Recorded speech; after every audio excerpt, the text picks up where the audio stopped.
So let's powwow on the procedure, since there's similar issues, same parties in some instances. Did you want to make the same arguments and use the same 20 minutes for both cases? Your Honor, we have discussed it, and we'd like to do something along those lines.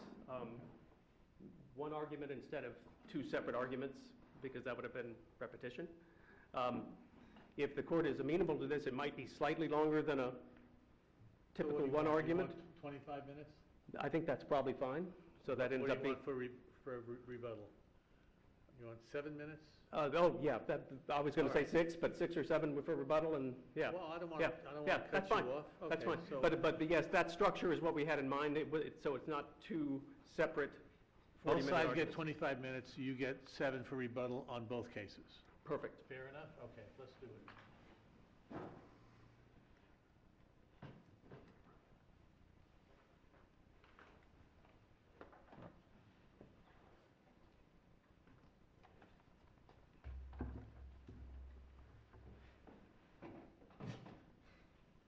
May it please the court? Yes, sir. My name is David Wallace. I'm from the Bentley and Bruning firm in Sarasota. I'm here both on behalf of the appellants, the Fitzes, and appellant Burlmeyer. The two cases are traveling together by order of this court some months ago. Standard of review on all the issues we're going to be dealing with today is going to be de novo. It's a summary judgment issue, constitutional issues, construction of statutes, interpretation of statutes.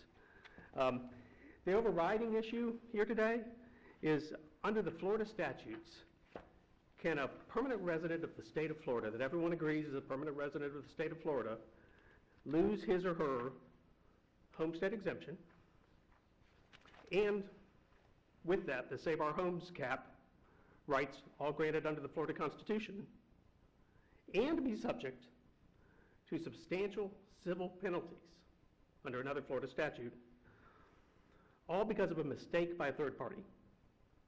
So that's the context that we're here about today. There are two statutes we're going to be talking about, at least two, actually. The primary statutes are 196-0315, which is the statute that, if you will, is the trigger to that makes reference to permanent residence in Florida, and if you have a credit of some sort in another state that also is triggered by permanent residence. So that's the trigger statute. And then there's what I will call the penalty statute, which is 196-161, which imposes a variety of penalties, back taxes, 50% penalty taxes, and penalty interest on a taxpayer that fits within that statute. But the title of that statute tells us that that statute should not apply to our taxpayers in this case, because that title makes reference to taxpayers who are not permanent residents of Florida. And in both of these cases, both Fitz and Burlmeyer, the property appraiser has admitted, for the purposes of the summary judgment, that these taxpayers, as they must, I would argue, that these taxpayers are permanent residents of the state of Florida. This case, you know, I do, you've seen me before, I do a lot of cases about contracts and property and such like that. This case is a little bit unusual. It's got a Kafkaesque quality where something went wrong, bad luck. I think it's a very interesting case. It is. And I guess the million-dollar question would be whether or not this court, or whether you're asking this court to read into 196-031 sub 5 some sort of equitable or intent requirement, because it seems, although harsh, it seems pretty clear-cut and pretty straightforward when you read it. The Ohio credit was based on a yes response to the question, will this property be grantee's principal residence? And of course, the Florida statute says you get one homestead and one only, and it seems to me that under the clear wording of sub 5, the family was receiving a second benefit, which is, unless we construe some sort of lack of intent, equity, fairness, I didn't mean to get it, I didn't want to get it, something how do we get there? How do we get to where you're asking us to get to? Well, I think there are a couple of ways. First off, if you start at 196.0315, which is, I believe, where Your Honor was, Right. the reference in that statute is to a person who is receiving or claiming. Right. Would And- do you concede that the money was received or not? I'm going to be careful with my words here. You read my briefs, I'm sure. We do not concede that the logical use of the word receipt should apply here. I understand that a check was written to reimburse, but Yeah, what was the fund, were the funds not received in a common understanding?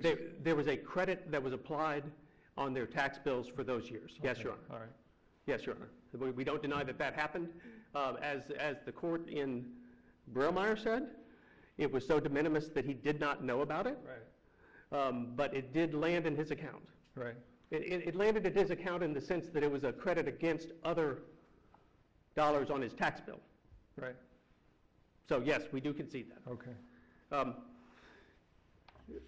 So a person who is receiving or claiming the benefit of ad valorem tax exemption or tax credit in another state where permanent residency is required as a basis for granting that ad valorem tax exemption. Right. So I want to start with, what does permanent residency mean in that statute? And we had a back and forth in the briefs, if you will, about whether that phrase permanent residency is permanent residency as it is defined in Florida or not. And the property appraiser, and as I was reviewing this last night, I came across it again. I think it's page 14 of their answer brief in Fitz. I'm sure there's a corresponding page in Breilmeyer, but they argue that that no, it's not. Here it is. I think their argument is under 196.01217, it's permanent is defined as principal. And they're making the argument that principal and permanent are the same, and therefore the form that was used in the Ohio case, which references principal, they've managed to assert the argument that really we're talking about principal in both instances, as I understood it. Well, the word is used in different contexts, but my point is that the term is defined in Florida, and the property appraiser denies that it's the Florida definition that applies, and then they want to just use those words where they pop up and say, oh, that's the same or close to, and the court in Breilmeyer used the phrase akin to, that the Wisconsin statute is akin to the Florida statute. And my point is that's not good enough. And what is your point based on? Where can I look to see, look, there has to be an identity of definition here. Okay. It's a connect the dots, Okay. but it's a relatively simple connect the dots, and it's from the Florida statutes. So we've just looked at 196.0315. Right.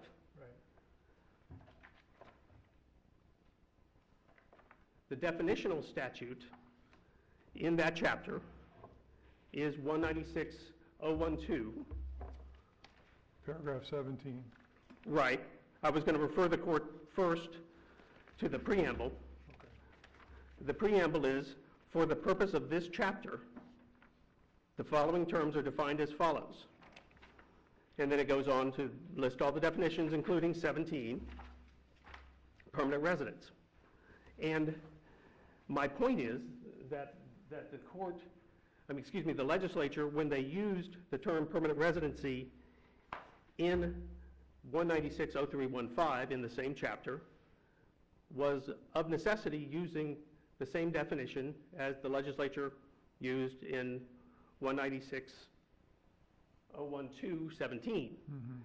So it's not, so contrary to what the property appraiser says, it's not, we didn't graft extra language onto that to say as described in Florida. We don't have to, because the Florida legislature wrote it. And the Florida legislature tells us this is the definition we're using in this chapter. And so what we have is, how far different can it be? And the Florida statute, the next connect the dot, I would add, is that there's a Florida statute that tells us that permanent residency in Florida is a factual determination, and you have all these factors, but it turns on intent. It turns on intent, and it's a factual determination that can be made in Florida.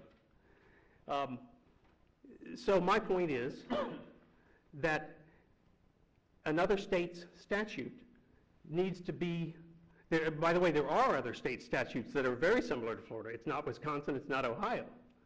But there are other state statutes that are very similar.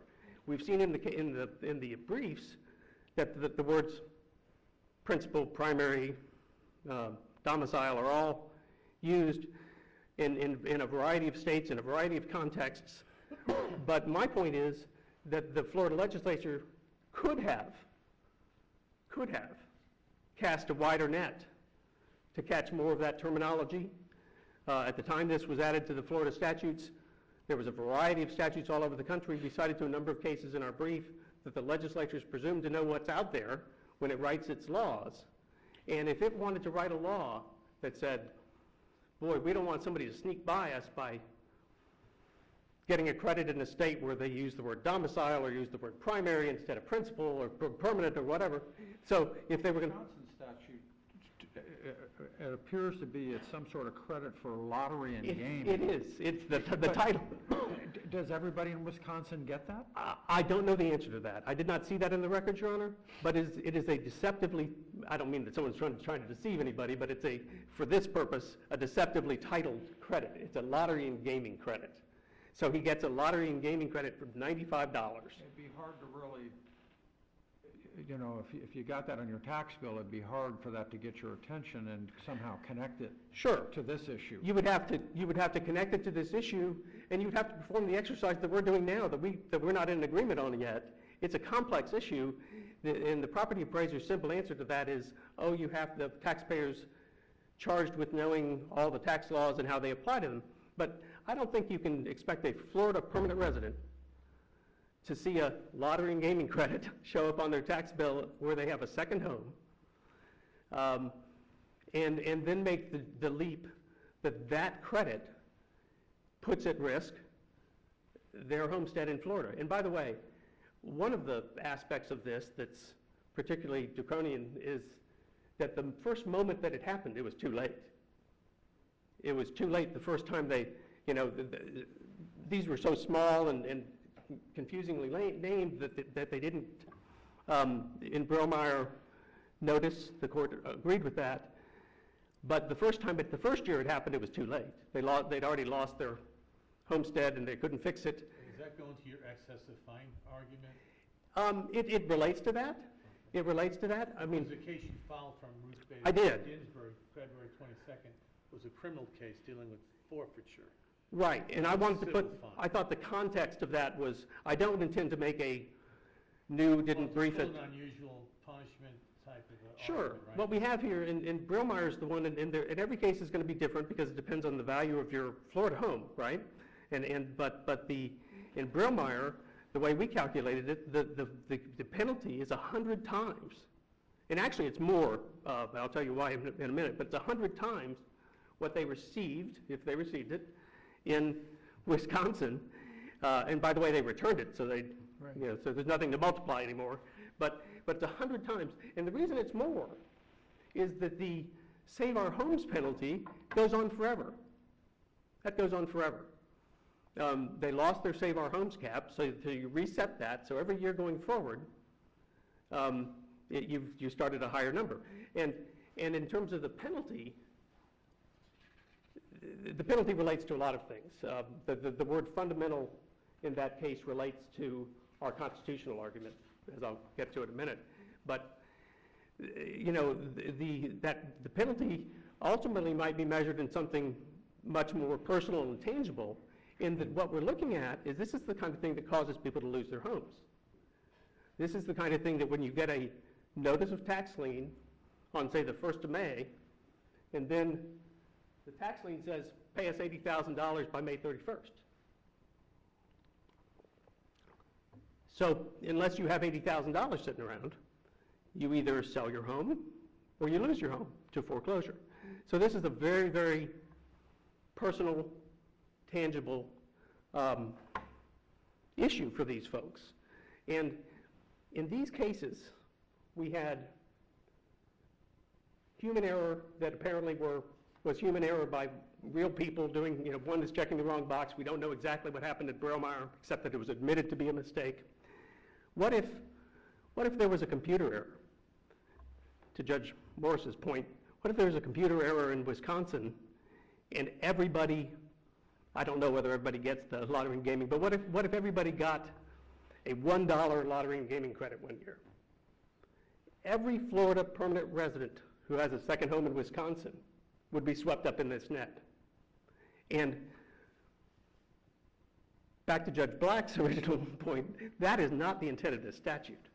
That is not the intent of this statute, to catch people for doing nothing wrong. And there was a little bit of a, if I would call it a pushback in their answer brief that suggests that our folks claim this or assert that, but I think that the real facts in this case are made clear by what the judge decided, which is they're innocent people, innocent mistakes.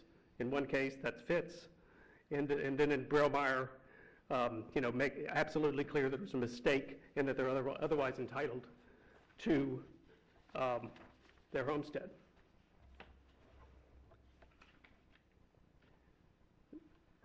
Further on Judge Black's question, so the first part is that it is supposed to be narrowly the plain meaning of the statute is narrowly tailored to what permanent residence means in Florida.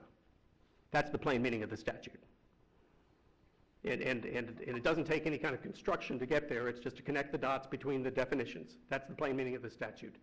The other statutes don't use, if they overlap in the use of some words, it's not in the same context, it's not with the same intent, it's not with the same definitional factors. So our point is that akin to is not close enough, and so it doesn't fit that way. And then a second answer to your question, Your Honor, does relate to that receipt argument that I've made. And I don't think it's necessarily engrafting an intent element. It's engrafting, in my view, a rationality, logical construction in context argument with regard to the word receipt. The phraseology in some of the cases we used was decontextualized literalism. You don't put a word in a statute and then use a meaning of that word that makes no sense in that context. And I think this is the perfect example of it. I cited the Haddock case, in which the word was the word entire. In our case, it's the word receive. And so let me ask you a question so I understand the context. We have summary judgments. yes, And you're arguing they didn't carry the burden of proof to be sustained on a summary judgment proceeding, right? So you want us to reverse and remand for further proceedings? well, I think there are a number of, there are different Well, there's a alternatives. Constitutional argument, there's a few other arguments, but let's just take the summary judgment. Show me what that would look like. We reverse, we send it back for further proceedings. What would those further proceedings consist of? Would there be additional proof that you were deprived of an opportunity to present? Well, I think that there are a couple of different outcomes. Some of the outcomes we would ask for today are flat-out reversal. Some might be a remand for further proceedings. This question of whether the Fitzes, whether the title company employee was an authorized agent of theirs, who was acting within the scope of their agency when they checked that box. That's a summary judgment issue. So some issues might be. So it's a multiple choice answer. It is a multiple choice Okay, answer. Gotcha. I want to get, if I may, to the By the second. way, I shouldn't have asked that question when I did, because you're at your 7 minutes. I'm in my 7 minutes now? Believe it or not. Okay. I'm going to make one point, even if it takes me some of my 7 minutes. Go for it. I want to mention the 196.161 and the plain meaning of 196.161. I did mention it in my introduction. The heading of that statute is homestead exemptions, lien imposed on property of person claiming an exemption, although not a permanent resident. Property appraiser admits these folks are permanent residents, but then imposes the penalty from the statute that says this is a penalty for people who are not permanent residents. So that again is a plain meaning This penalty provision cannot, by its plain meaning, apply to Fitz and Brummeyer. All right. And if that shortens my, Well, it technically gives you 6. If you need a minute on the Sure. tail end, we'll talk about it. If you need an extra minute, I'll give you the extra minute. thank you, Your Honor. All right,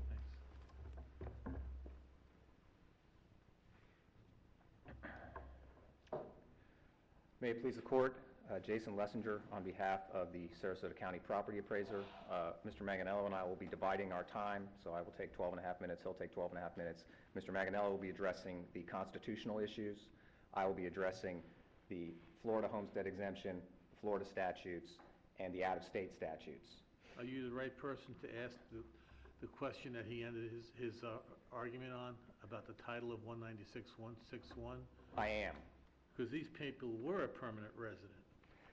These people were permanent residents, and And so the title says, although not a permanent resident. the title does say that, but we can't ignore the words in the statute simply based on the title, and the statute is far broader than that. The title kind of controls what comes below it.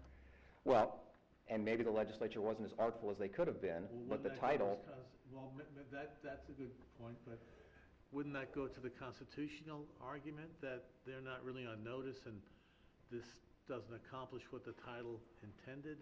the title clearly contemplates what goes on in Section A of that statute, but Section B of that statute also exists. And let's see if I can find it in my notes.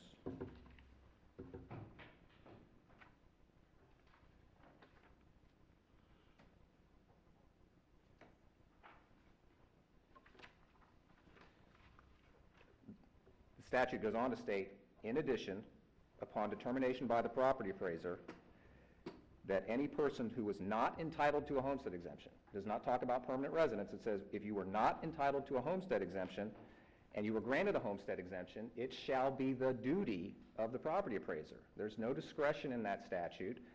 The property appraiser, when it is determined that someone was not entitled to a homestead exemption, it is the property appraiser's duty to assess, to impose the lien structure and impose the penalties. There's no discretion allowed. He's a constitutional officer. He has to fairly and equitably distribute these statutes against everyone and in the same manner.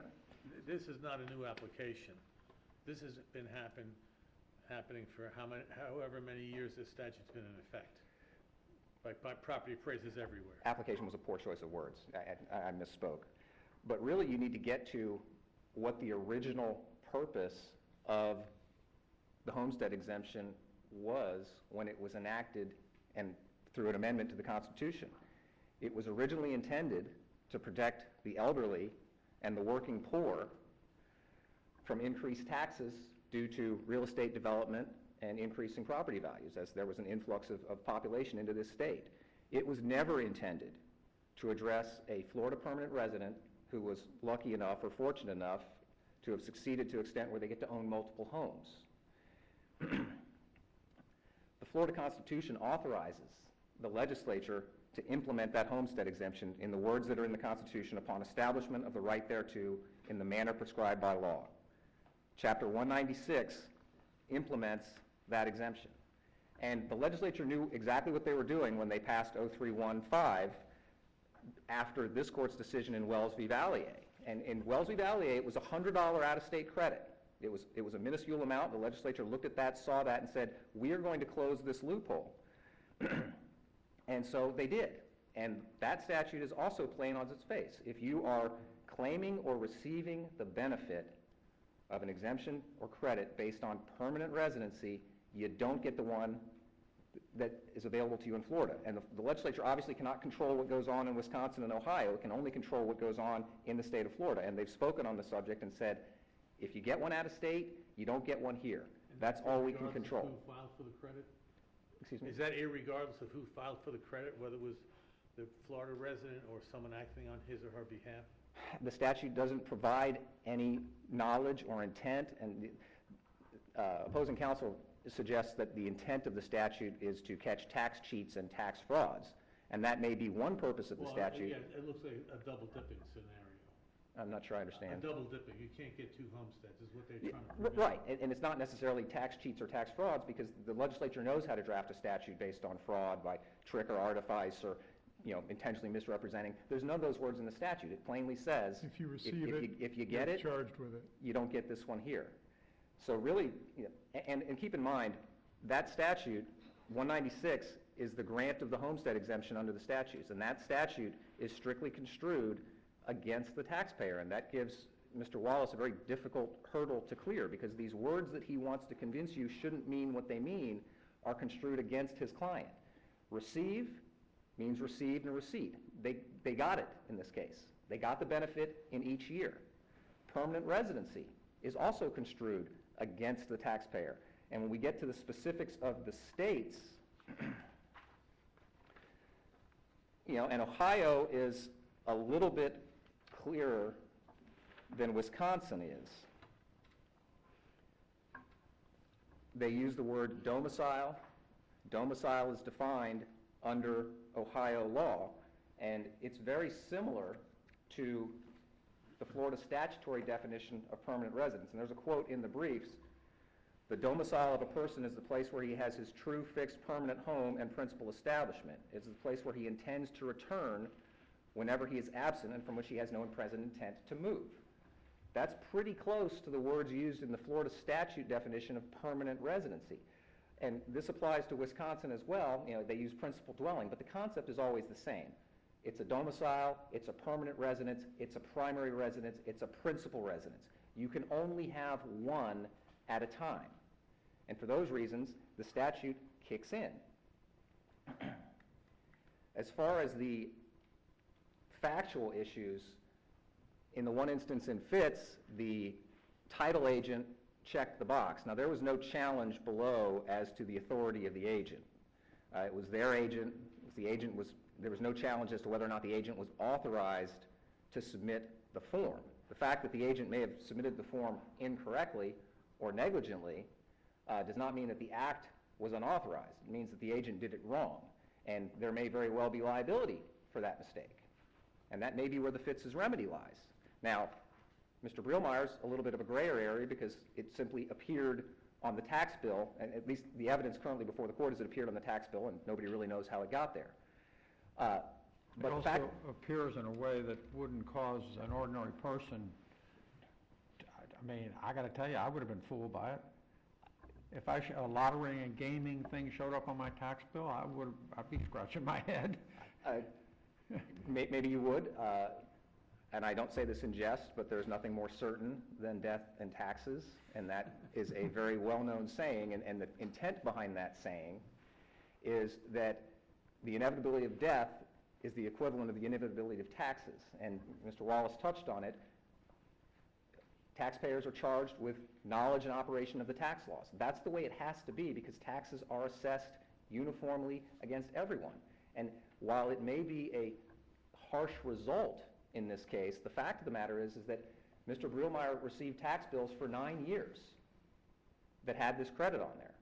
And it's his obligation to make sure that that tax bill is correct, particularly when you own multiple properties and you're receiving the benefit of a homestead exemption that was intended to protect people who only had one home. Do we know why the tax collector in Sarasota made this claim? Was there a random audit, or after 9 years, how did it finally end? The property appraiser initiated an audit procedure and actually hired a third-party auditor to review public records and determine who was receiving. Nothing to do with these folks, but they got caught up in that. They got caught up in it. Okay. It was one of the statutes that we determined was a statute based on permanent residency. 2 out of 500,000. I assume there's others that are not part of this proceeding. There are many. In fact, there is an appeal behind this one on slightly different facts, and I'm not sure if it involves a different state or not. Burkar or Burkham? Burkar was ahead of us, and in that case, the facts It that... just came out the same way, I read that one. Yeah, but there was no challenge to... Somebody referenced it in the briefing, so I guess we can talk about it. There was no challenge in Burkar to the foreign states' applicability. It was acknowledged, yes, this is based on permanent residency. In addition, under Burkar, the resident had very little knowledge of how or what happened. Candidly, the attorney's hands were a bit tied on the facts.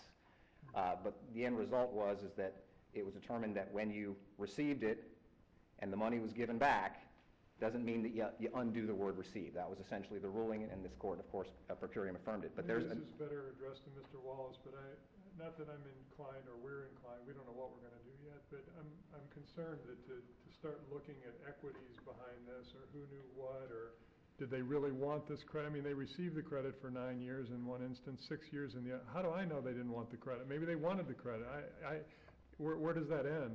If we stray from the strict language, as you said, to be construed against the taxpayer, I don't know what kind of can of worms that opens up. That's exactly the predicament that my client finds himself in. He is simply trying to enforce the statute against everyone who falls within it. And we can't really look behind, well, this person's title agent did it. Well, these extraneous little facts happened. Did you receive the exemption? Was it based on permanent residency? Well, then you lose the one that you get in Florida. And unfortunately, that kicks in 196-161, which also has no discretion. When you determine that somebody wasn't entitled to it, it shall be the duty of the property appraiser to impose the lien and the penalties. He has no discretion. And candidly, he shouldn't in this case, because taxes are taxes. How am I doing on time? And you're not the You one to got talk about a minute about and a due half. process either, are you? I'm not. He's talking about due process. I leave him with the tough You ones. got about a minute and a half. Thank you. Okay, let's see if I've covered everything that I wanted to cover.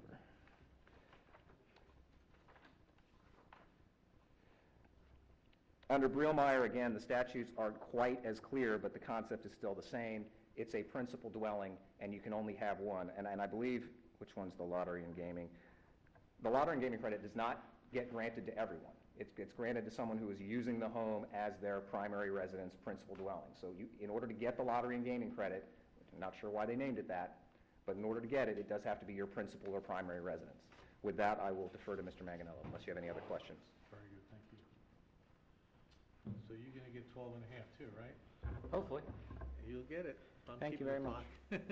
clock. If it may please the court, I don't know really kind of where you guys specifically want to go. I'd like to start off with sort of my understanding of what was pled in the complaint and what has been briefed, which did not include any argument challenging under the Eighth Amendment. Although, I mean, I guess the case was filed for context, and if the court is inclined to entertain it, I'm more than happy to talk about it. But, you know, my understanding of both the complaint and what the issues that are before the court constitutionally have to do with due process, substantive and procedurally. So that's going to be the focus of my argument, unless the court wants to entertain other arguments, which I'm certainly happy to do. But I would state that I don't think it's properly before this court. So, again, I think our analysis has to turn to whether or not this is a fundamental constitutional right. I think it's fairly clear from the underlying case law that a tax break is not a fundamental right. It's not the kind of thing that is the cornerstone of our society. It's never been identified in any court as a fundamental right.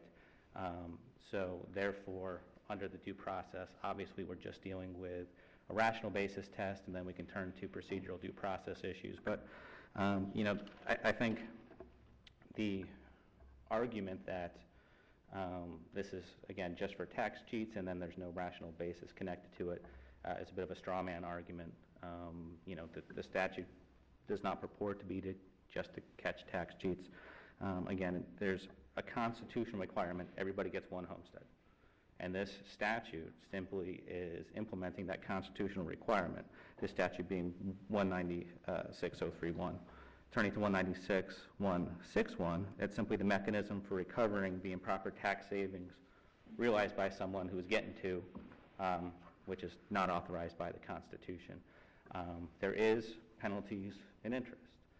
If there weren't penalties and interests, there would be no purpose behind stopping people from having more than one. No one would have any interest in making sure they don't have more than one. You simply get all, if there wasn't penalty and interest, you would simply get every homestead exemption across the country you could, and then if you got caught, okay, you'd pay back, and you essentially gave yourself an interest-free loan on the taxes you saved. So, you know, there's obviously a rational basis behind the penalties and interest to ensure compliance with our Constitution and compliance with 196-031. So it's not a fundamental right, and again, if entertaining that thought at all, I'm more than happy to talk specifically about it, but it doesn't seem like their strongest argument, so I won't spend too much time on that. I will turn to the sort of procedural due process here. The record on the procedural due process issue is limited but very clear. There is a procedure that is set forth. We followed that procedure. There's no one who disagrees the fact that both the Fitzes and the Brielmeyers received 30 days to openly engage with the property appraiser. In fact, the affidavit filed by Catherine Reardon included a copy of the notice of intent. They've described the procedural due process of an invitation to have a phone call. In fact, they're specifically invited to meet with us. Again, an entire 30-day period is provided to have this open back and forth dialogue about what happened. If someone were to receive on their tax bill from, say, Ohio, this water and gaming credit, well, geez, what is that? Let me go look. Okay, well, that seems kind of like a homestead exemption, and I'm charged with knowing I don't get two, so let me call up the property appraiser and tell them. That's not what we have here, but that's another opportunity for them to, sort of engage in the property appraiser. But even what... How do we know that wasn't a clerical mistake by the property appraiser in the other state? Well, it's just there's no evidence of it one way or the other, but it's not particularly relevant. I mean, Well, if... it was a summary judgment that basically said there's no factual disputes, and the law is clear as a matter of law that they had a dual exemption, therefore they lose the Florida one. Yes, Your Honor. So in that way, But the penalty doesn't apply if the out-of-state property appraiser just willy-nilly gave them an exemption by mistake. So I mean, I disagree with that. I think the statute's fairly clear, and I think the axiom that the clear language of the statute will control over the title, I think is very applicable here. The statute, and again, Mr. Wessinger read it fairly clearly, but it states unequivocally, and I'll just read it if you give me one moment. You're doing under .03115, right? We do, and it's just if you're not entitled to. And because 196.0315 made them not entitled to it, the statute... I'm thinking of the .161. 0.161.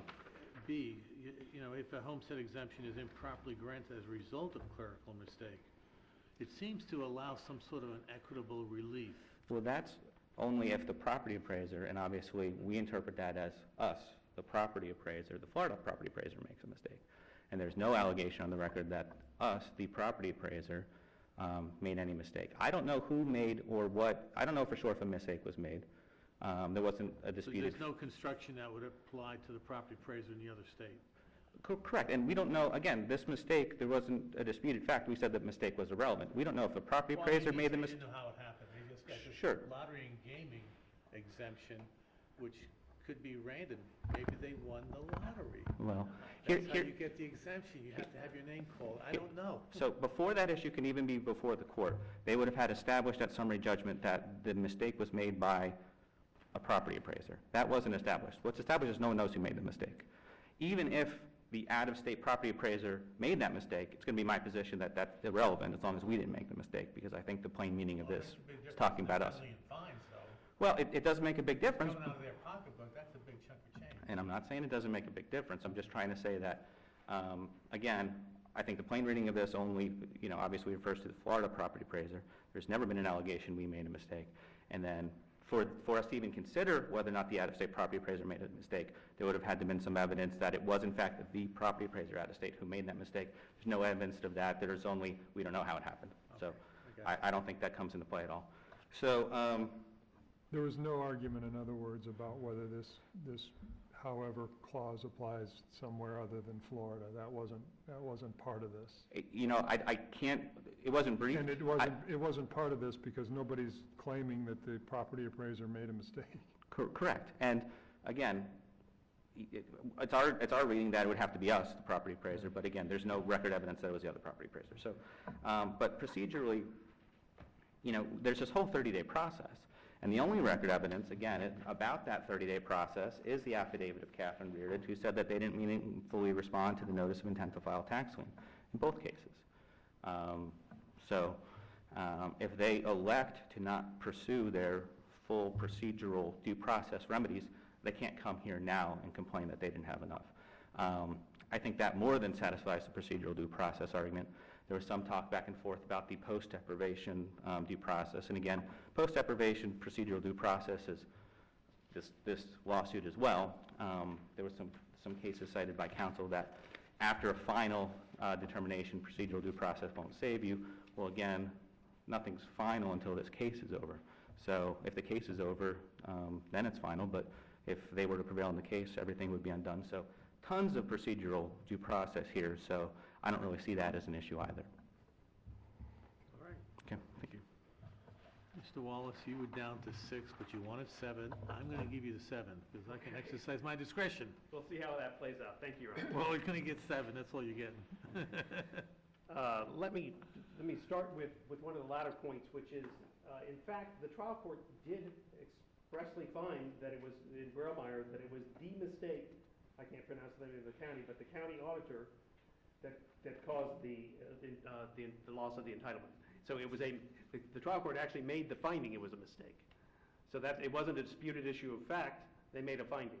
Now, if this court finds that that mistake or not matters, but that finding doesn't stand for some reason, then that should be an issue for remand. But the trial court, based on the evidence that was before her, found it was. Well, I don't think there was an argument in the Ohio case also that there was a mistake made, and nobody's refuting that. Nobody's refuting the mistake. The appraiser's saying, look, it doesn't make any difference. They received it. It's their obligation to catch it.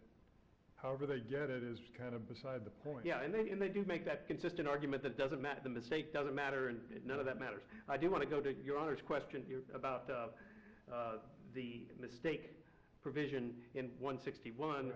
We did make the argument that that provision about the property appraiser is indicative of legislative intent, that mistakes shouldn't be visited on the taxpayer, that if a mistake is made, a taxpayer shouldn't have to pay all those penalties. So we did make that argument. Okay. We did not make the argument that it related to a Applies mistake outside by of Florida. Okay. Correct.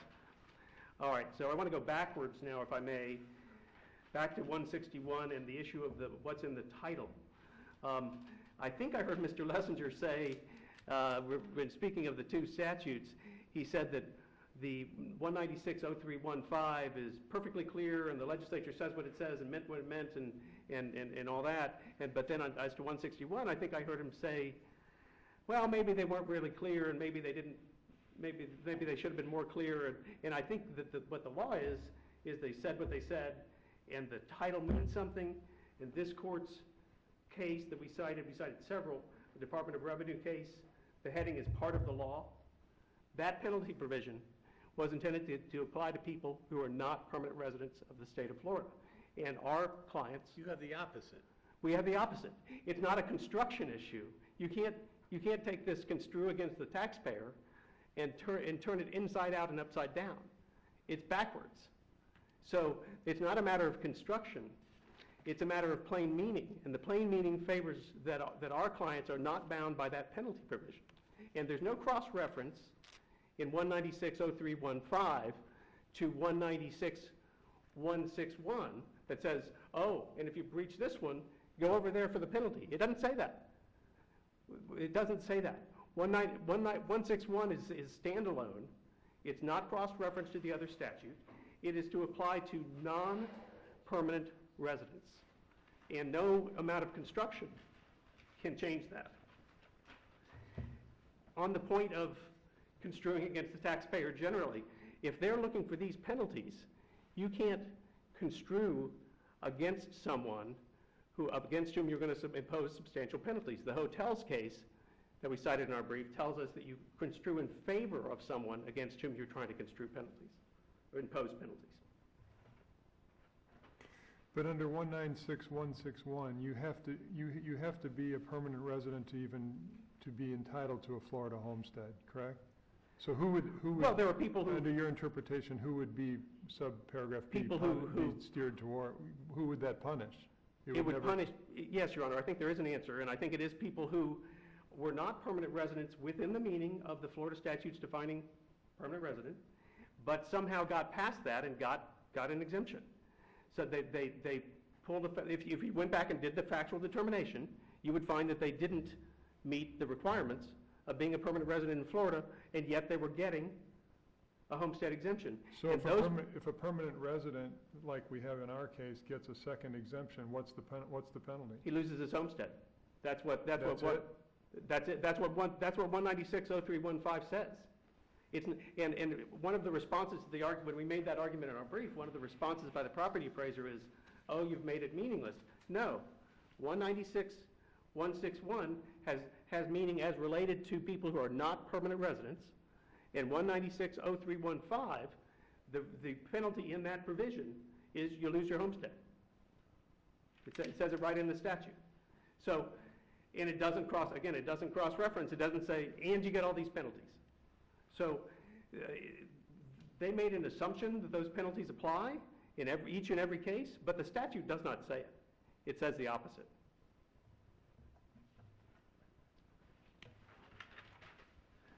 There was a comment about the agency issue in Fitz. In fact, there were facts in the record, in the affidavit of Mr. Fitz, specifically page 78 of the record and page 109 of the record, that the checking the box was not authorized and that he was shocked when he learned that it happened. So it's absolutely in the record. I wanted to touch on the Wright case for a minute. I didn't get to it in it's the constitutional issue that counsel referred to. The Wright case is about the election case. It's a case where bad luck of just a third party making a mistake leads to someone not qualifying for election. That's very analogous to what we have here. And I want to address the interests that we have here. In the briefs and in an argument here, the argument is that the homestead exemption, oh, it's just a privilege. That's not all we have here. Look at the Massey case. It's a case from this court. A person has a compelling interest in their property rights, their real property rights, to keep them free from improper liens. A compelling interest. And that's a heightened interest when it's residential property. That's what we have here. So we have rights founded in the Florida Constitution. We have a compelling interest in the real property. And then, for context, the Timms case, we know that it's fundamental in our system of government that you shouldn't be saddled with improper or excessive civil penalties. So we have a number of interests involved. You're down to half a minute. All right. Well, I would just wrap up, Your Honor, by asking, we're looking for a reversal on any one and all of those points. We don't think that 031 applies, except as to permanent residents. We don't think that the penalty provision applies at all to permanent residents of Florida. And then, of course, we have the constitutional issues that I've just referred to. Thank you. All right, gentlemen, thank you very much. Interesting case.